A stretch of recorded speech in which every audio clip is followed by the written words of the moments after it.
that he does not have his identification card with him, and the defendant gave a fictitious name of Fisher Leroy, and the officer walked back to his patrol vehicle to double check, and the officer then observed the defendant exit the vehicle and sprint away despite giving him orders to stop.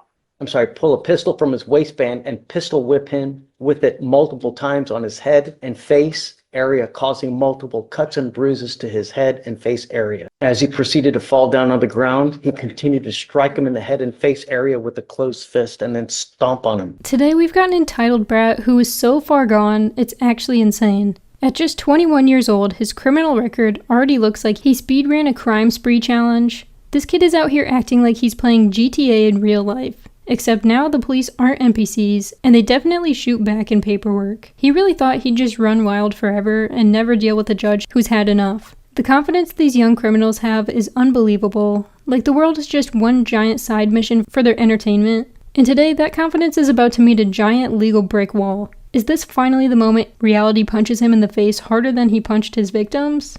Let's go ahead and dive in. Sir, you were charged with evading arrest or detention. On that case, you're facing up to a year in jail and or a $4,000 fine. You're also charged with failure to identify oneself to a peace officer while being a fugitive from justice. That kicks it up to a Class A, so you're also facing a year and or a $4,000 fine on those cases as well. We're going to do probable cause. You have the right to remain silent. Anything you say can and will be used against you. You have the right to have an attorney present if you cannot afford one. One will be appointed to you, sir. Yes, Judge. On January 31st, 2025, the officer observed the defendant's vehicle run a red signal light at the 3400 block of Live Oak Street in Harris County, Texas. The officer further observed the vehicle completely fail to stop at a red signal light. The officer made contact with the defendant, who was observed to be behind the driver's seat of the vehicle, and the defendant stated that he does not have his identification card with him, and the defendant gave a fictitious name of Fisher Leroy, with date of birth January 1st, 2006. The officer ran the name through NCIC and found a DPS picture that does not remotely resemble the defendant. The defendant was asked if he was given the correct information, and the officer walked back to his patrol vehicle to double check, and the officer then observed the defendant exit the vehicle and sprint away despite giving him orders to stop. The officer ran after the defendant and observed the defendant get into another vehicle, the passenger side. The other vehicle drove away, and the officer gave the last direction of travel over the radio, but was not able to locate the vehicle. The officer walked back to the defendant's vehicle, secured it, and conducted an inventory check, finding a debit card inside with the name Kendrick Davis. The officer ran the name through NCIC and found a hit with a date of birth of 2/10/2003 with multiple Class C warrants, and ran a driver's license check with the defendant's picture and with date of birth. The DPS picture matched the defendant, and he was able to positively ID, and that's it, Your Honor. So I'm going to find that there's probable cause to go forward on both of your cases. The reason I'm bringing you out now is because there's no bond that's set on your cases, and we have to set you a bond. One of the things that I use to determine on what to set a bond is how dangerous you are, because I've never met you before. I don't know you, and all I know is that you've got a birthday in 5 days. So he's on bond for an aggravated robbery now, right? Yes, Judge. It's my understanding, I think it was a 2B, it looks like. I don't believe bond conditions and everything were put in place until a few days ago. So the charging instrument was filed November 13th of 2024. I think that you may well be right. In that case, it says here, a Kendrick Rashard Davis hereinafter saw the defendant heretofore on or about August 12th, 2024 did then and there unlawfully while in the course of committing a theft of property owned by yada yada yada with intent to obtain and maintain control, intentionally and knowingly caused bodily injury to the complaining witness by using and exhibiting a deadly weapon, namely a firearm. Complainant McSweeney advised that defendant Davis proceeded to pull a pistol from his waistband and pistol whip him with it multiple times on his head and face area, causing multiple cuts and bruises to his head and face area. As he proceeded to fall down on the ground, he continued to strike him in the head and face area with a closed fist and then stomp on his face with his foot. Complainant McSweeney stated that he was in fear for his life and felt severe head pain as a result of the assault. I see that he has also picked up an evading arrest in a motor vehicle the day after our two cases. How? Oh, I guess that's how they caught up to him, right? They must have him. They found him, and that's when they arrested him on that, and then got picked up on me, I believe. Okay, so what happened in that case? Is he like driving 100 miles an hour? Is he? Yes, Judge. It says that the officer observed the defendant conduct an improper turn and failed to turn into the correct designated lane. They activated their lights and sirens, and the defendant evaded at speeds of 90 to 115 miles per hour for 3.5 miles on the highways and multiple residential and business streets. This defendant is an absolute menace to society, and the fact that he's still out here roaming around is terrifying. He shouldn't be walking free, he shouldn't be driving cars, and he definitely shouldn't be around normal people just trying to live their lives. Aggravated assault, pistol whipping someone in the head, stomping on them, kicking them while they beg for help. That's not a teenager being misunderstood. That's someone who thinks consequences are just imaginary. Making someone believe they're about to die and still getting released on bond?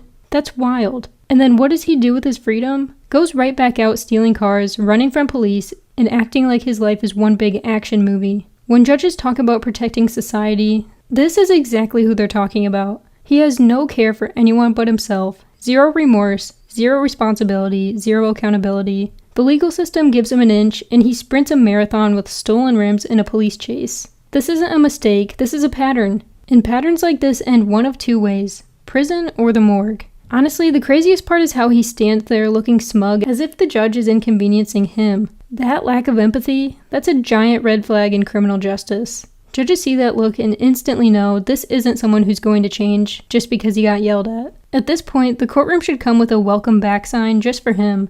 Okay. I think that you are an extreme danger to our public, and I'm going to do everything in my power to protect our public. The first thing I'm going to do is I'm going to be with me today, promising me you're not going to drive. I don't give a rat's behind what is going on in your life. I don't care if there's a burning building. You have to say 50 kittens. If I find that you drive, I can have a contempt hearing. You can be facing an additional 6 months jail and a $500 fine every time you get into a car and drive. Do you understand? Yes, sir. I'm also putting in this affidavit that you're not supposed to be in possession of any weapons as well. If I find that you have a weapon, because I don't know if you're going to get out or not, and because these cases, because of the nature of the aggravated robbery, because of the nature of this one, I'm making his bonds high, I'm going to set them at 20,000 each. So can I make an argument? Yes, Okay. absolutely. you, Judge. I don't want to get ahead of myself, please. Yes. So I was appointed to Mr. Davis this morning. I was able to talk to him a little bit in the holdover.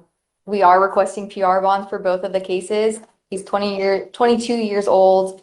21 years old. He's lived in Houston his whole life. He has a lot of family in Houston. His grandparents, mom, daughter, and siblings. Prior to being in custody, he was working at Builders First Source for around a month. Mr. Davis also lives with his grandfather who has cancer. Mr. Davis is his caretaker, is my understanding. Mr. Davis has no savings and was found to be indigent by the court, so we are requesting a PR bond. I think that he is an absolute, just a complete danger to our public. I can't possibly give him a PR bond due to the nature of both of the charges that you are facing now. I think that you're a flight risk. You've done everything in your power to evade capture. You've produced false names. So I find by clear and convincing evidence that you're an extreme flight risk. You're a danger to our community. And I'm going to set your bonds each at $20,000. I don't know if you're going to be able to post bonds, but and I'm going to order you to obtain a GPS monitor on your ankle. Like I said, you will be signing an affidavit with me today, promising me you're not to be in possession of any weapons and not to drive any vehicle whatsoever for any reason. If you do, I can have a contempt hearing. Do you understand? Yes, sir.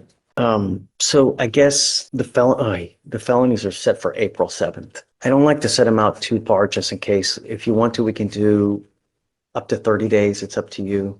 That's perfect. And then we'll come back. I don't know. We'll see what circumstances have changed, and then we'll go from there and just keep us in the loop. Okay, thank you. All right. I need you to sign this for me.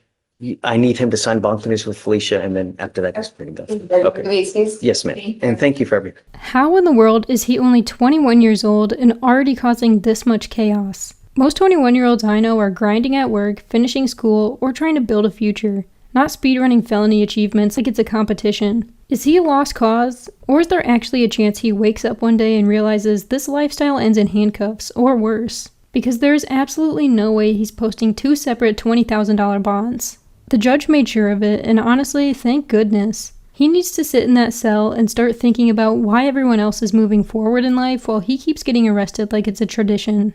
The road he's on doesn't lead anywhere fun, just concrete walls, metal doors, and a number instead of a name.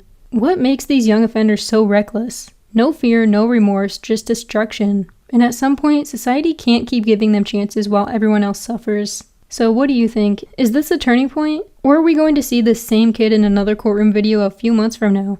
Let me know your thoughts down below. Thank you so much for watching. Don't forget to like and subscribe, and I'll catch you in the next one.